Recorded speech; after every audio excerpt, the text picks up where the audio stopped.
नमस्कार दोस्तों, स्टार्ट करना है इंडियन ज्योग्राफी भारतीय भूगोल में इंडियन फिजियोग्राफी या कहे इंडिया की फिजिकल ज्योग्राफी प्राकृतिक वर्णन से, जिसके अंदर हम देखेंगे कि हमारे जो हिमालयन माउंटेन्स हैं वो कैसे बने थे, उनकी विशेषताएं क्या हैं, कितनी रेंजेस हैं, क्योंकि एक चेन तो है नहीं, बहुत सारी चेन्स हैं, माउंटेन चेन्स बना रखी है।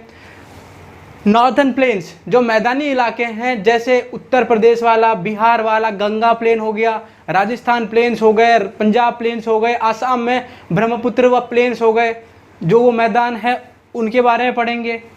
पेनिनसुलर प्लेट्यूज, जो पेनिनसुलर इंडिया है हमारा, जिसमें डेक्कन प्लेट्यू है, छोटा नागपुर प्लेट्यू है, झारखंड प्लेट्यू, बहुत सारे, तेलंगाना, कर्नाटका, धारवाड़, ये सब के सब हम पढ़ेंगे इंडिया की फिजियोग्राफी में।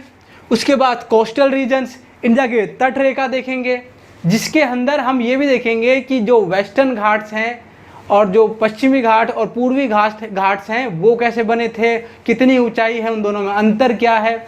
और लास्ट में देखेंगे आइलैंड्स, जो आइलैंड्स हैं इंडिया के पास, जैसे अंडमान निकोबार और लक्षद्वीप आइलैंड्स, उनकी विशेषताएं क्या हैं, वो कैसे बनी है, क्योंकि दोनों जो फॉर्मेशन है दोनों कैसे बने हैं वो अलग अलग तरीके से बने हैं। अंडमान निकोबार अलग तरीके से बना है और लक्षद्वीप आइलैंड अलग तरीके से बने हैं। तो आज के लेक्चर में देखेंगे हिमालयन माउंटेन्स, जो हमारी हिमालय पर्वत श्रृंखला है उसके बारे में, वो कैसे बने, उनकी विशेषताएं क्या हैं, कितनी चेन्स हैं, ये सब देखेंगे। सबसे पहले देखेंगे कि उनका फॉर्मेशन कैसे हुआ। हिमालयन माउंटेन्स, हिमालयास, जिनको हम हिमालयन माउंटेन्स कहते हैं, हिमालयास कहते हैं, उनका फॉर्मेशन कैसे हुआ, उसके लिए थोड़ा सा हल्का सा आपको पता होना चाहिए प्लेट टेक्टोनिक्स थ्योरी के बारे में। प्लेट टेक्टोनिक थ्योरी जो आई थी 1960s के आसपास, 1960 के 60-62 के आसपास दी गई थी प्लेट टेक्टोनिक थ्योरी। बहुत सारी थ्योरीज थी पहले कि कैसे पर्वत बने हैं, दुनिया भर के पहाड़ कैसे बनाए गए, ये कंटिनेंट्स कैसे बने हैं, महासागर कैसे बने हैं, महाद्वीप कैसे बने हैं, ये बहुत थ्योरीज थी। लेकिन सबसे बड़ी थ्योरी आई प्लेट टेक्टोनिक थ्योरी, जिसने कन्फर्म कर दिया ऑलमोस्ट कि हाँ, हमारे जो पर्वत है, जितने भी पहाड़ है दुनिया के, जो भी माउंटेन्स है, वॉल्केनोस है, अर्थक्वेक है, ये क्यों होते हैं, कैसे आते हैं, सब क्लियर किया प्लेट टेक्टोनिक ने। इसी के हिसाब से हमने ये पता लगाया कि हमारे जो हिमालयन माउंटेन्स है, जो रेखा बनाते हैं, एक तरह की नेचुरल बाउंड्री बनाते हैं, चाइना इंडिया के बीच में, नेपाल इंडिया के बीच में, भूटान इंडिया के बीच में, म्यांमार इंडिया के बीच में, ये सब कैसे बने। तो अगर हम ये देखें कि प्लेट टेक्टोनिक में हल्का हल्का क्या लिखा हुआ है, तो इसमें बताया है कि हमारी धरती है वो कुछ 19-20 प्लेट्स से बनी हुई है। जैसे ये हमारी धरती है 19-20 प्लेट्स, जिसको हम करें टेक्टोनिक प्लेट, 19-20 ऐसी प्लेट्स हैं जिस पर हमारी धरती बनी हुई है और इस पर हम खड़े हुए हैं।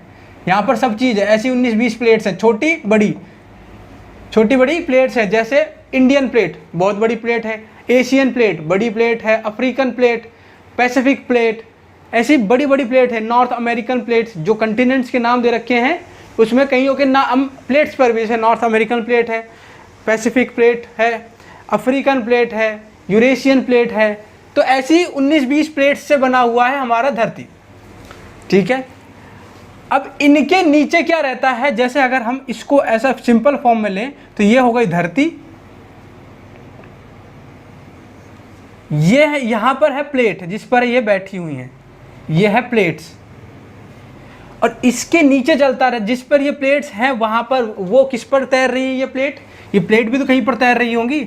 यहाँ पर है एस्थेनोस्फीयर, एक तरल पदार्थ है जिस पर ये प्लेट्स तैरती रहती हैं।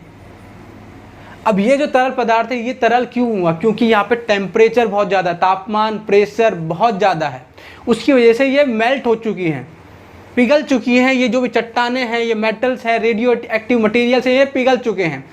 अब इनके अंदर जो रेडियो एक्टिव मटेरियल्स होंगे वो निकालेंगे कन्वेक्शन, मतलब जैसे कि आप पानी उबाल रहे हो पतीले के अंदर, तो पानी उबालते हैं जब पतीले में, तो वो पानी उबलने पे कहाँ क्या करता है, जैसे ये पानी है, उसके ऊपर आपने प्लेट रख दी, पानी उबाल रहे हो आप और उसके ऊपर आपने प्लेट रख दी, तो यहाँ से जो भाप है वो उठेगी, यहाँ पे लग जाएगी, यहाँ से भाप उठेगी, यहाँ लग जाएगी, ऐसे भाप चलती रहेंगी, लगती रहेंगी। ठीक है। वैसे ही कन्वेक्शन, जो ये तरल पदार्थ है, जो इनमें रेडियो एक्टिव मटेरियल्स हैं, उनका जो प्रभाव, जो कन्वेक्शन होगा वो उठेगा और ऐसे घूमेगा। ये देखिए, अब ये ऐसे जाएगा तो ये प्लेट्स हैं, ये इनको इस तरफ खींचेगा। एक प्लेट मान लीजिए ये इस तरफ घूम रही है और एक कुछ है जो ऐसे भी घूमेंगी। अगर ये दोनों मिलेंगी तो मान लीजिए ये एक प्लेट है और ये एक प्लेट है, यहाँ काट देता हूँ। अब ये अगर यहाँ पे दो प्लेट मिल रही हैं तो क्या होगा, मिलेंगी तो एक प्लेट दूसरी प्लेट के नीचे चली जाएगी, दूसरी जाने की वजह से ये प्लेट उठेगी जिससे पर्वत श्रृंखलाएं बनेंगी। और दूसरा, अगर ये दोनों दूर जाएंगी, आसपास अपने आप से दूर जाएंगी, तो यहाँ से क्या निकलेगा, लावा निकलेगा। लावा निकलेगा इधर से, और लावा निकलेगा तो लावा जमा भी होगा, जिससे वापस से लावा जमा होते होते आइलैंड्स बनेंगे। इस केस में आइलैंड्स बनेंगे, इस केस में पर्वत बनेंगे। यह है कंटिनेंटल। अगर दो कंटिनेंट दो महाद्वीप प्लेट्स हैं, जैसे इंडिया की प्लेट और एशिया की प्लेट आपस में टकरा रही हैं, तो वो क्या बना रही हैं, पर्वत बना रही हैं। और एक महाद्वीप प्लेट और एक महासागर प्लेट, जैसे पैसिफिक प्लेट और एशियन प्लेट आपस में टकराई तो द्वीप बनाए, जैसे जापान बन गया, इंडोनेशिया बन गया, फिलीपींस बन गया, तो ये द्वीप बने हैं। तो ये सब बने हैं प्लेट टेक्टोनिक्स थ्योरी के हिसाब से, क्योंकि नीचे हमारे ये चल रहा है और प्लेट्स घूमती रहती हैं। इन्हीं प्लेट्स की वजह से आपस में टकराती हैं तो भूकंप आते हैं, दूर जाती हैं तो ज्वालामुखी फटते हैं। सब चीज़ इन्हीं के हिसाब से हो रहा है। हमारा जो हिमालयन सिस्टम है वो भी इन्हीं प्लेट्स के हिसाब से बना है। अब समझिए हमारे हिमालयन कैसे बने हैं। हिमालयन फॉर्मेशन अगर हम देखें, हिमालयन फॉर्मेशन, तो उसके वो भी कुछ ऐसे ही बने हैं। दो कंटिनेंट महाद्वीप प्लेट्स, एक है इंडिया, ये महाद्वीप प्लेट है, और एक क्या है, एशिया, ये भी महाद्वीप प्लेट है। इसके बीच में इंडिया का किसी टाइम पर, इंडिया आज से करीबन 10-12 करोड़ साल पहले तक गोंडवाना का पार्ट हुआ करता था। गोंडवाना सबको पता होगा आप लोगों को। गोंडवाना इंडिया था सदर्न हेमिस्फीयर में। कल हमने देखा कि ये जो पार्ट है इसको बोलेंगे 0 डिग्री, और ये है सदर्न हेमिस्फीयर, ये है नॉर्दर्न हेमिस्फीयर, ये है सदर्न, ये है नॉर्दर्न। तो इंडिया था कहीं इधर गोंडवाना के पास। इंडिया, ऑस्ट्रेलिया, अफ्रीका, ये सब इधर हुआ करते थे। करीबन 10-15 करोड़ साल पहले इंडियन प्लेट ने ऊपर की तरफ जाना स्टार्ट कर दिया। इंडिया की प्लेट ने ऊपर से ऊपर की ओर जाना स्टार्ट कर दिया। अब यहाँ पर थी एशिया की प्लेट, एशियन प्लेट। इंडिया जब यहाँ आया करीबन 6-7 करोड़ साल पहले आज से, तो टकराया किससे, ये इस प्लेट से। ये है एशिया की प्लेट। उस टाइम तक बीच में क्या हुआ करता था, समंदर हुआ करता था, जिसको टीथिस सी बोलते थे, टीथिस सी। अब इंडिया आया, इससे टकराया, इससे टकराने के बाद हमारे माउंटेन्स बनने लगे। जैसे मान लीजिए ये है एशिया प्लेट, ये आई है इंडिया प्लेट, और इंडिया प्लेट भारी थी इसलिए एशिया प्लेट के नीचे चली गई। जो प्लेट भारी होगी, जिसका घनत्व डेंसिटी ज़्यादा होगी, वो प्लेट दूसरी प्लेट के नीचे चली जाएगी। अब ये प्लेट इंडियन प्लेट के नीचे चली गई, इंडियन प्लेट इस प्लेट के नीचे चली गई, तो क्या हुआ, ये प्लेट उठना चालू हो गया। ठीक है ना, ये प्लेट क्या हुआ, उठना चालू हो गया, और इंडियन प्लेट नीचे चली गई, जिससे हमारे हिमालयास बनने चालू हुए।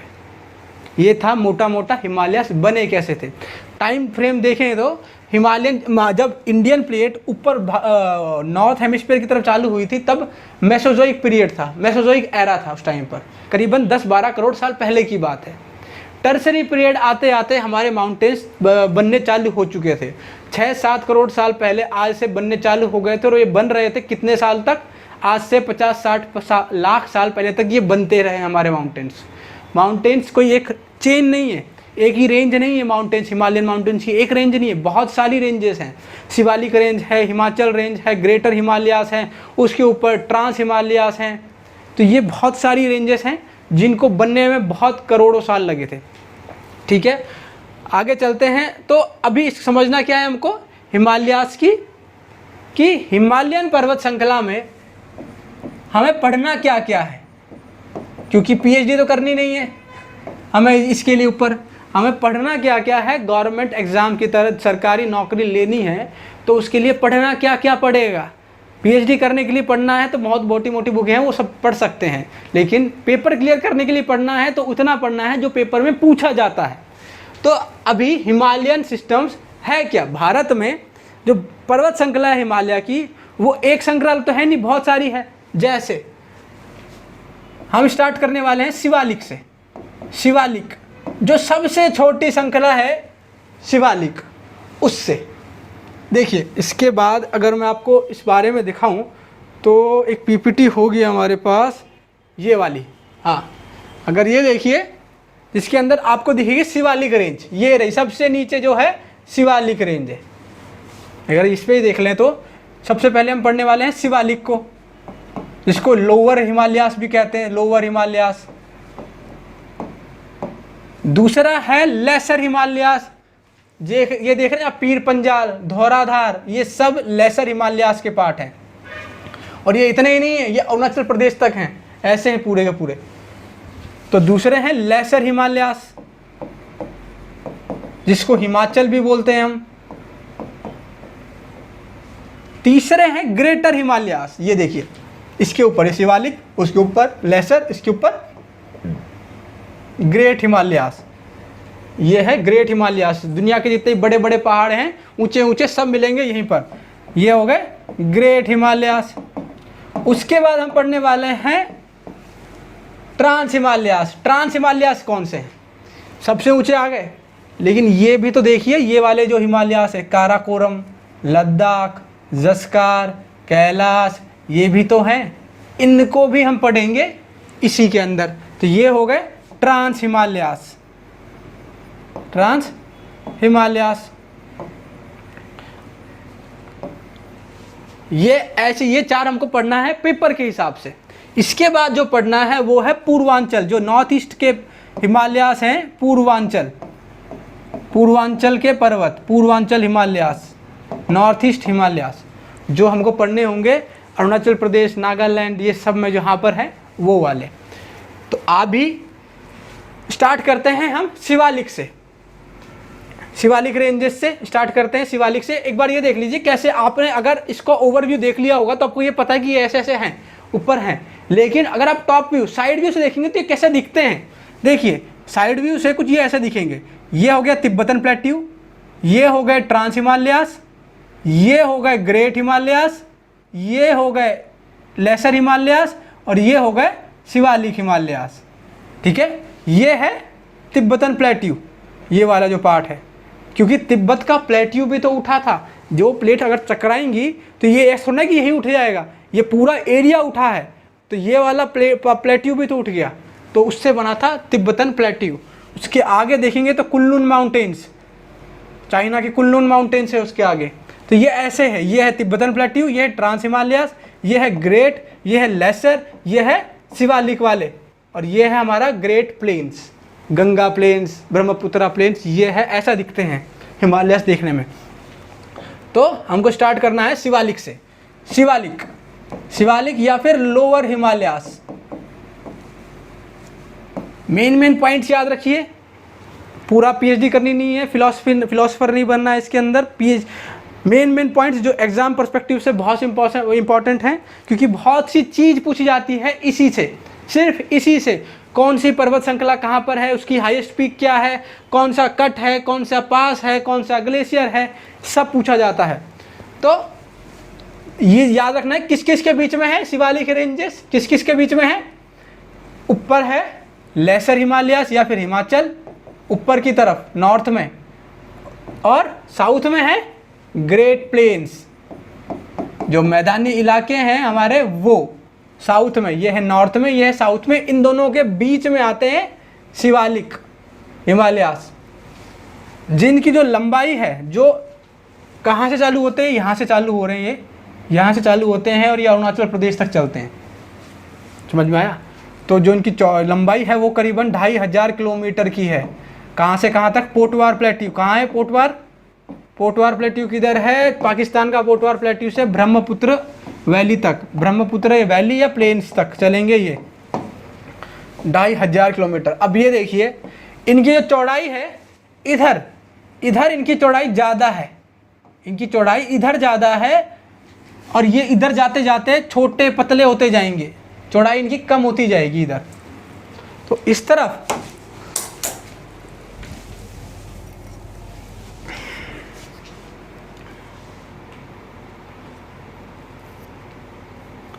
तो वेस्टर्न पार्ट की तरफ, वेस्ट में वेस्टर्न पार्ट की तरफ अगर हम देखेंगे तो इसकी जो चौड़ाई है वो करीबन 50 किलोमीटर की है, 50 किलोमीटर की चौड़ाई है करीबन वेस्टर्न पार्ट में। और ईस्ट में जाते जाते अरुणाचल प्रदेश जाओगे ना तो वहाँ पे कश 10-15 किलोमीटर तक की चौड़ाई मिलेगी इसकी, क्योंकि बहुत छोटे हो जाते हैं शिवालिक उधर जाते जाते, उस तरफ जाएंगे तो। अगर शिवालिक की बात कर रहे हैं तो अगर हम बारिश की बात करें इधर, तो पूरे माउंटेन रेंज, शिवालिक की बात अकेले की नहीं, पूरे माउंटेन रेंज में जितनी पर्वत श्रृंखलाएं हैं हिमालयाज की, उसमें बारिश जो पूर्वी एरिया है वहाँ पे ज़्यादा होगी और पश्चिमी पे कम होगी। मतलब अरुणाचल प्रदेश, आसाम में ज़्यादा होने वाली है बारिश, और इधर आते आते आते बारिश कम होती चली जाएगी। ठीक है, इधर बारिश कम होगी, उधर ज़्यादा होगी, तो रेनफॉल उधर ज़्यादा इधर कम। हाइट, एवरेज हाइट कितनी है इसकी, एवरेज एलिवेशन या फिर हाइट कितनी है, छोटे हैं माउंटेन्स 700 से 1500 मीटर तक की, 700 से 1500 मीटर तक की हाइट्स हैं इनकी, किनकी, शिवालिक रेंजेस की, शिवालिक पर्वत श्रृंखला की हाइट 700 से। और अगर हम पूरे पर्वत श्रृंखला की अगर चौड़ाई देखें ना पूरे की, तो ये करीबन 500-600 किलोमीटर के हैं, 500-600 किलोमीटर के। यहाँ इस तरफ 500-600 किलोमीटर है, उस तरफ जाते जाते ये 200-250 किलोमीटर तक का रह जाते हैं ईस्ट में जाते जाते। तो ये थे हमारे कौन से, शिवालिक रेंजेस। हाँ, शिवालिक में कुछ कुछ ऐसे फीचर्स भी मिलते हैं जो और जगह नहीं मिल रहे, जैसे दुन्स और दुआर्स, ये शिवालिक के फीचर्स हैं, दुन्स और दुआर्स। अब ये क्या है, ये किसी टाइम पे लेक हुआ करती थी, झील्स हुआ करती थी, जो बाद में सूख गई, उनको कहा गया दुन्स या दुआर्स। दुन कहा जाता है वेस्ट पार्ट में, इस वाले रीजन में, और दुआर्स कहा जाता है आसाम अरुणाचल प्रदेश उस वाले रीजन में। अब ये क्या चीज़ है, देखिए जैसे ये है लेसर हिमालयास और यहाँ पर है शिवालिक रेंजेस। तो यहाँ से अगर कोई नदी निकली, नदी गई, इसके साथ पत्थर आ रहे हैं, सेडिमेंट्स आ रहे हैं, छोटे छोटे कण आ रहे हैं, वो क्या होंगे, यहाँ जमा होते जाएंगे, क्योंकि नदी को अभी पास करने का टाइम ही नहीं है, जगह नहीं है, नदी जाएगी कहाँ से पास करते हुए, क्योंकि ये उठने लग गए थे, हिमालय थोड़े थोड़े उठने लग चुके थे, तो जो नदियाँ थी उनको रोक दिया गया था। अब नदियों को चाहिए टाइम पहाड़ को काटने के लिए, लेकिन उन टाइम में क्या होगा, यहाँ पर क्या होगा, ये यहाँ पे कण जमा होते चले गए। थोड़ा और बड़ा कर दूँ इसको, तो मैं अगर इसको और बड़ा कर दें तो देखिए ये कुछ ऐसा होगा, ये हो गए लेसर, यहाँ पे जैसे यहाँ पे ये उठ गए, तो यहाँ से जो नदियाँ आ रही हैं यहाँ पर वो अपने पत्थर वत्थर जमा कर रही है, जो भी सेडिमेंट्स वो लेकर आ रही हैं, कण जो लेकर आ रही हैं वो यहाँ जमा करती जा रही हैं। अब जब तक ये पहाड़ कटेंगे नहीं, नदियों को टाइम लगेगा काटने में, धीरे धीरे काटेंगे, लाखों साल लगते हैं पहाड़ काटने में, तो तब तक ये जमा होते रहे, पानी भी जमा होता गया, लेक बन गई यहाँ पर। ठीक है, लेक बन गई, और जिस दिन ये पहाड़ कटे, जहाँ नदी ने अपना रास्ता बना लिया, वैली बना दी, उस दिन ये पानी निकल गया साथ में सारा, और यहाँ पर क्या रह गया, वो जो पत्थर थे, जो सेडिमेंट्स थे, वो पत्थर यहीं रह गए। करीबन 50-70 किलोमीटर लंबी झील्स बन जाती थी, वो पत्थर यहीं रह गए, उन पर आजकल शहर बसाए जा रहे हैं। जैसे दुन्स बोलते हैं इस वाले रीजन में, सबसे अच्छा एग्जाम्पल है देहरादून। देहरादून इसी एक जो टेम्परेरी झील हुआ करती थी उसी पर बसा हुआ है। कोटलीदुन, उधमपुर जम्मू का, ये सब यहीं बसे हुए हैं, और उसको बोलते हैं दुन। और दुआर्स असम वाले क्षेत्र में दुआर्स कहा जाता है। तो ये एक फीचर है शिवालिक में जो पाए जा रहे हैं उनका। अगर हम ऊपर चलें तो हम जाएंगे लेसर हिमालयास में। लेसर हिमालयास या फिर हिमाचल रेंजेस भी कहते हैं। अब इनकी जो एवरेज ऊंचाई है, हाइट है, वो लोअर से बड़ी होगी, शिवालिक से बड़ी होने वाली है, करीबन 3500 से 4500 मीटर की इनकी एवरेज हाइट है। चौड़ाई जो विड्थ होगी, चौड़ाई होगी, वो शिवालिक से ज़्यादा होने वाली है। शिवालिक इधर कम था, इधर ज़्यादा था, उधर कम था। ये करीबन 80 से 60 किलोमीटर तक के इनकी विड्थ है। किनकी? इनकी। ये जो पीर पंजाल है ये लेसर हिमालयास का पार्ट है, हिमाचल हिमालयास का पार्ट है। 60 से 80 किलोमीटर की विड्थ है, चौड़ाई है। अगर हम लंबाई की बात कर रहे हैं तो वो भी करीबन 2500 किलोमीटर का है। देख रहे हैं आप, ये पूरा जम्मू वम्मू, ये यहाँ से पाकिस्तान वाला रीजन से पूरा आखिरी अरुणाचल प्रदेश तक पूरा लेसर हिमालयास है, करीबन 2500 किलोमीटर का लेसर हिमालयास है। लेसर हिमालयास के लोकल नाम्स भी है, जैसे लोकली इनको क्या क्या जाता है, ये देखिए। लोकली इनको पीर पंजाल रेंज इसका पार्ट है, पीर पंजाल रेंज। और क्या है? धुआंधार रेंज, धुआंधार रेंज कहा जा रहा है। मसूरी रेंज अरुणाचल प्रदेश, ये उत्तराखंड की मसूरी। कुमाऊं नेपाल की महाभारत रेंज, महाभारत रेंज। ये सब क्या है? ये सब की सब है लेसर हिमालयास का पार्ट। लेसर हिमालयास और हिमाचल हिमालयास का पार्ट है।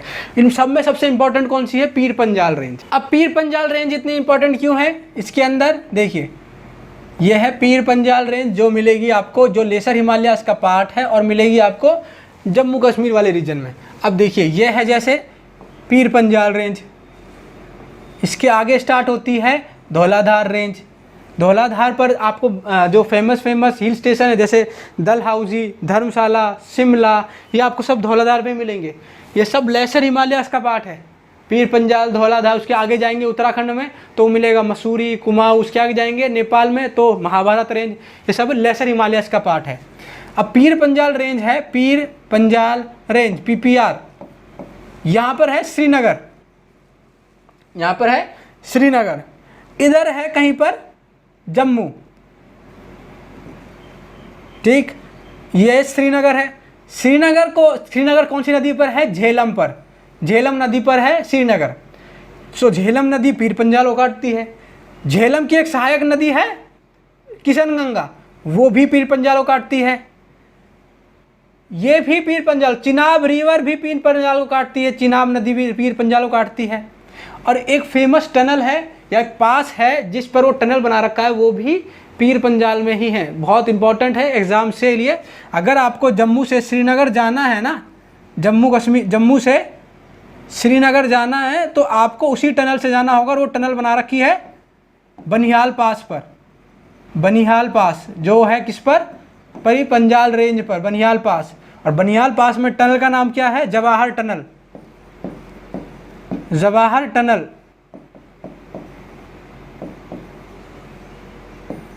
जवाहर टनल पीर पंजाल रेंज में है, बनिहाल पास पर बना रखा है, तो इसलिए ये थोड़ा इंपॉर्टेंट है एग्जाम पर्सपेक्टिव से, पीर पंजाल रेंज।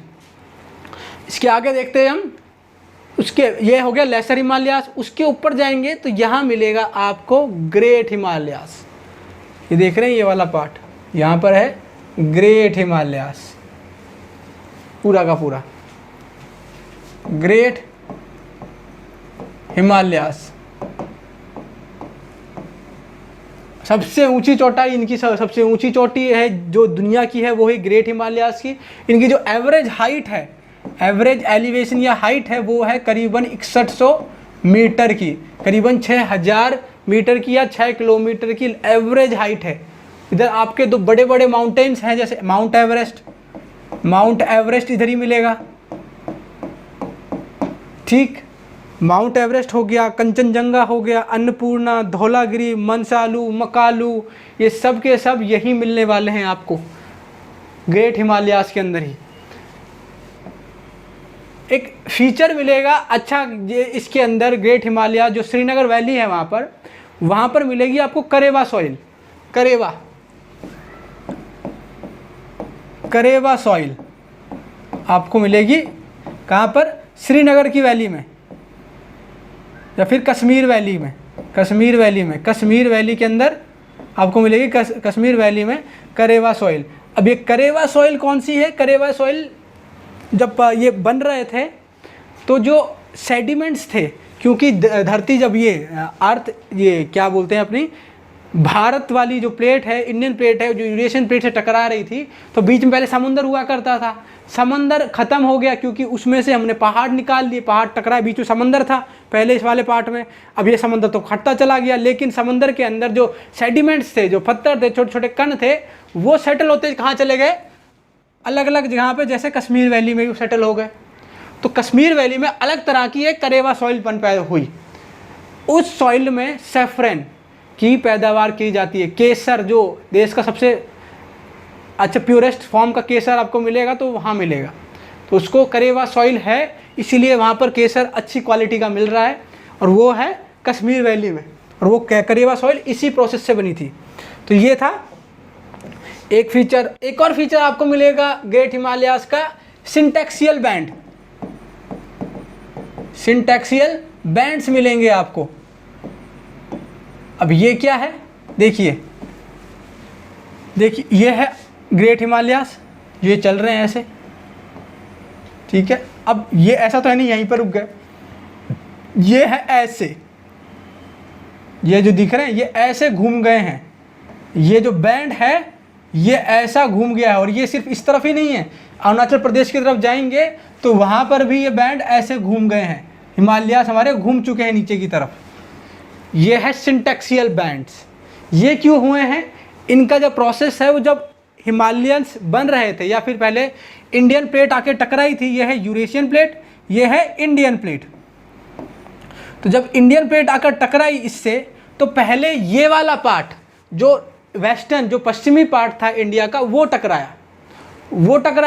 पहले ये वाला पार्ट टकराया, टकराने के बाद ये घूमा, थोड़ा टिल्ट हुआ, जिससे यहाँ के जो हिमालयाज हैं इनकी विड्थ बढ़ गई। यहाँ पर टकराने के बाद ये घूमा, इस तरफ गया, तो हिमालयाज की विड्थ बन गई, और जो हिमालयाज थे वो कर्व हो गए। उसके बाद वो वहाँ पे टकराया, उस तरफ टकराया हिमालयाज, ये एशियाटिक प्लेट से हमारे जो इंडियन प्लेट है वो वहाँ पर उस तरफ टकराई, अरुणाचल प्रदेश साइड टकराई, और फिर इस तरफ वेस्टर्न पार्ट में घूमी, जिससे उनकी विड्थ भी बढ़ गई और उस तरफ भी ऐसे बैंड्स हो गए। अब इनकी इंपॉर्टेंस इतनी है, इनकी इंपॉर्टेंस इसलिए ज़्यादा है सिंटैक्सियल बैंड्स की, क्योंकि जो अब ये देख रहे हैं आप, ये वाली कौन सी नदी है? ये वाली नदी है इंदस नदी। ये एकदम से नीचे की ओर क्यों घूम गई? क्योंकि यहाँ पर बैंड्स हैं, ये सिंटैक्सियल बैंड्स हैं, इसलिए नीचे की ओर घूम गई। ब्रह्मपुत्र रिवर जो ऐसे जा रही है सांगपो, जिसको सांगपो कहते हैं हम, वहाँ पर तिब्बत में ब्रह्मपुत्र रिवर जो कुछ ऐसे जा रही है, वो एकदम से अंदर की ओर क्यों घूम गई इंडिया में? क्योंकि यहाँ पर है सिंटैक्सियल बैंड हिमालयाज का, हिमालयाज नीचे की ओर घूम गए उसके बाद, ठीक है। ये जो हिमालयाज हैं नीचे की ओर घूमे, इनको ही पूर्वांचल कहते हैं हम, जो नॉर्थ ईस्ट में है। इसी के बाद यहाँ से घूम गई, और ये अच्छा ये घूमी है यहाँ पे, जो यहाँ पर है नंगा पर्वत, जहाँ के जिसके बाद सिंटैक्सियल बैंड आया और ये नदी घूम गई। देखिए नदी, देखिए ये नंगा पर्वत है, इसके बाद ये नदी घूम गई। उस तरफ जाएंगे तो नॉर्थ ईस्ट में वहाँ पर है नामचा बरवा, नामचा बरवा, जिसके बाद नदी घूम जाती है, जिसके बाद नदी घूम रही है, मतलब ये पर्वत घूम जाते हैं, सिंटैक्सियल बैंड आ जाते हैं, और नदी भी घूम जाती है। कौन सी नदी? ब्रह्मपुत्र नदी। तो इसके ये इंपॉर्टेंस है, ये सिंटैक्सियल बैंड। अगर ये सिंटैक्सियल बैंड नहीं होते, ये बैंड नहीं होते, तो ये नदियाँ नीचे की ओर नहीं घूमती और सीधी चली जाती, वहीं पर ब्रह्मपुत्र इंडिया में नहीं आती, सीधी म्यांमार निकल जाती, इसीलिए। तो ये थे कौन कौन से? Great Himalayas, lesser Himalayas, Shivalik Himalayas, इनके इंपॉर्टेंट, ठीक है। ग्रेट हिमालयाज में आपको कौन कौन से सब जो बड़े बड़े पहाड़ हैं सब मिलेंगे। लेसर हिमालयाज में जो छोटे पहाड़ हैं लेकिन फिर भी बड़े पहाड़ हैं, जो बड़े हिल स्टेशन हैं वो मिल जाएंगे। शिवालिक में, शिवालिक, हाँ शिवालिक को अगर देखें, शिवालिक में, शिवालिक के जो लोकल नेम्स हैं, जैसे जम्मू में जाएंगे आप, पठानकोट क्रॉस करके आप जम्मू में जैसे जाएंगे तो आपको मिलेंगे जम्मू हिल्स, वो शिवालिक का ही पार्ट है। जम्मू हिल्स उसी का पार्ट है। आप जाएंगे हिमाचल उत्तर प्रदेश की तरफ तो दुधवा रेंज, डुडुआ, उत्तराखंड और हिमाचल, उत्तराखंड और ये देखिए ये जो है ना उत्तराखंड, ये है उत्तराखंड और यूपी में डुडुआ रेंज यहाँ पर मिलेगा। अरुणाचल प्रदेश में इनको कहते हैं Dafla range, Dafla hills, Miri hills, Abor hills और मिसमी हिल्स। मिसमी, डफला, मीरी, अबोर, मिसमी, ये चारों के चारों, जैसे अरुणाचल, ये अरुणाचल प्रदेश है तो यहाँ पे मिलेगा डफला, मीरी, अबोर, मिसमी, ऐसे मिलेंगे चारों के चारों आपको, चारों हिल्स ऐसे मिलेंगे। और ये किसका पार्ट है? शिवालिक रेंजेस का पार्ट है, छोटे पर्वत हैं, हाइट छोटी है इनकी, तो ये चीज़ याद रखिए, इंपॉर्टेंट है। अब चलते हैं हम ट्रांस हिमालयास पर। ट्रांस हिमालयास, अब ये कैसे बने थे? ये भी उसी प्रोसेस से बने हैं। जब भारत टकराया था, एशियाटिक प्लेट टकरा, ये भारत की प्लेट टकराई एशिया की प्लेट से, तब सबसे पहले यही बने थे। और ये वॉल्केनिक ओरिजिन है, याद रखिएगा। काराकोरम, काला, कारा मतलब काला, काला पत्थर मिलता है, और वो वॉल्केनो से जो ज्वालामुखी फटा था उसके वजह से यहाँ पर काले पत्थर हुए हैं। ज्वालामुखी क्यों फटा था आपको समझाया है। अगर दो प्लेट्स, अगर एक महाद्वीप प्लेट और एक महासागर प्लेट टकराएंगी तो क्या होता है? महाद्वीप बनते हैं, मतलब वो बनते हैं, क्या बनते हैं? वॉल्केनोस बनते हैं। तो भारत टकराने से पहले बीच में क्या हुआ करता था? बीच में एक वो हुआ करता था, पानी की बॉडी हुआ करती थी, समंदर हुआ करता था, जिसको टिथिस सी कहते हैं। उस टिथिस सी बीच में था, ऊपर था क्या? एशिया प्लेट, नीचे थी भारत की प्लेट। ये टकराई तो ये जो टिथिस सी के बीच में जो लैंड था वो उठा, पहले वो उठा और वॉल्केनोस फटे स्टार्टिंग में, जिसकी वजह से ये पर्वत श्रृंखलाएं बनी काराकोरम वाली। जो ये छोटे छोटे ये है ना, काराकोरम, लद्दाख, जस्कार, ये इसी जो टिथिस सी थी, जो पानी की बॉडी थी, इसमें से जो सेडिमेंट्स हैं यही उठे हैं।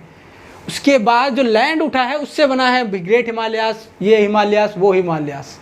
ठीक है, तो स्टार्टिंग के जो वो हैं, स्टार्टिंग के ये ट्रांस हिमालयास हैं, वो जो सी था, जो समंदर था, जो पानी की बॉडी थी, उसमें से जो नीचे से जो वो निकले हैं, उनके सेडिमेंट्स उठे हैं, उनसे बने हैं ये वाले पर्वत। इसलिए काराकोरम, काला पत्थर मिलता है काराकोरम में। और जरेवा, करेवा सॉइल्स है इसी का पार्ट, करेवा यहीं पे आपको मिलेंगे। सेडिमेंट्स जो नीचे मिल रहे थे, समुद्र के नीचे सेडिमेंट्स मिले हैं, उसकी वजह से ही वहाँ पर सैफरन की खेती अच्छी हो रही है। ठीक है, तो ट्रांस हिमालयास की बात चल रही है। ट्रांस हिमालय में सबसे पहले है काराकोरम। काराकोरम, अब काराकोरम की पहले सबसे ऊंची चोटी कौन सी है? काराकोरम की K2।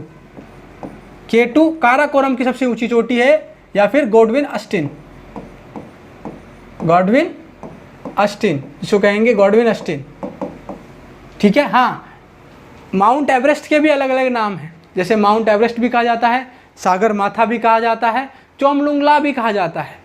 तिब्बत वाले रीजन में तो चोमलुंगला भी कहते हैं, इंडिया नेपाल में सागर माथा भी कहते हैं। वैसे ही K2 को गॉडविन अस्टिन भी कहा जाता है, और वो हाईएस्ट पीक कहाँ की है? काराकोरम की। काराकोरम रेंज जो है वो ऐसे नहीं कि यही खत्म हो गया, काराकोरम रेंज यहाँ तक है, ये देख रहे हैं पामीर नॉट यहाँ तक है, पामीर नॉट यहीं तक जाएगा, यहाँ पे ग्रेट हिमालयास जाके मिलेंगे, इधर से हिंदू कुश हिमालयास चलेंगे, इधर से कुल्लुन माउंटेन्स चलने वाले हैं। ये पूरा है क्या? तिब्बतन प्लेट्यू, तिब्बत प्लेट्यू है, पूरा का पूरा तिब्बत का प्लेट्यू है। ये है पामीर नॉट। नॉट मतलब एक जोड़ है, गांठ है, जहाँ से सारे पर्वत निकल रखे हैं, यही आकर टकराया था भारत। ये वाला जो नॉट है यहीं पे आकर टकराया और यहीं से उठने चालू हुए थे सारे पर्वत। ये पूरी श्रृंखलाएं यहीं से स्टार्ट हुई है। तो काराकोरम ऐसा नहीं इंडिया में है, काराकोरम ताजिकिस्तान में भी है, ताजिक में भी है, अफगानिस्तान में है, पाकिस्तान में है, इंडिया में है, और फिर चाइना में भी है। चाइना में करीबन 1000 किलोमीटर के रेंजेस हैं। ये 1000 किलोमीटर लंबाई है काराकोरम रेंजेस की। तो ये इसलिए इम्पोर्टेंट है क्योंकि पेपर में बहुत बार इससे पूछा जाता है। देखिए पामीर नॉट से कौन कौन सी माउंटेन्स निकल रहे हैं? Kunlun mountains, Karakoram trans Himalayan, great Himalayan, Hindu Kush mountains, ये सब यहीं से निकल रहे हैं। ठीक है, अगला देखें तो काराकोरम के बाद है लद्दाख रेंज। लद्दाख, लद्दाख रेंज या फिर कैलाश रेंज है। लद्दाख इंडिया में बोलते हैं, तिब्बत में जाने के बाद लद्दाख वाली रेंज को ही कैलाश रेंज कहा जाता है। लद्दाख बोलते हैं इंडिया में, वहाँ पे बोलते हैं कैलाश रेंज। अब लद्दाख की सबसे हाईएस्ट पीक कौन सी है? लद्दाख की सबसे हाईएस्ट पीक है माउंट राकापोसी। माउंट राकापोसी है सबसे हाईएस्ट पीक लद्दाख की, और कैलाश की है कैलाश माउंटेन, माउंट कैलाश बोल दीजिए या कैलाश माउंटेन। इसकी हाईएस्ट पीक है, इसकी है राकापोसी। उसके बाद आते हैं जस्कार पर्वत श्रृंखला। जस्कार तीसरे नंबर पर है, सबसे ऊपर आएगी काराकोरम, फिर आएगी लद्दाख, और उसके बाद नीचे आएगी जस्कार, उसके बाद great Himalayas, lesson Himalayas, Shivalik ranges, या ऐसे याद रखिए। और इसकी हाईएस्ट पीक कौन सी है? नंगा पर्वत जस्कार की सबसे ऊंची चोटी है, तो ये याद रखिएगा। तो अभी तक क्या क्या पढ़ा हमने? अभी तक हमने ये इंडिया के जो इस तरफ के वेस्ट नॉर्थ साइड के जितने भी पर्वत श्रृंखला हैं उनके बारे में पढ़ी है। अभी हम पढ़ेंगे नॉर्थ ईस्ट में जो पूर्वांचल वाली रेंजेस हैं उनके बारे में, कौन कौन से पर्वत हैं और कौन कौन सी रेंजेस हैं।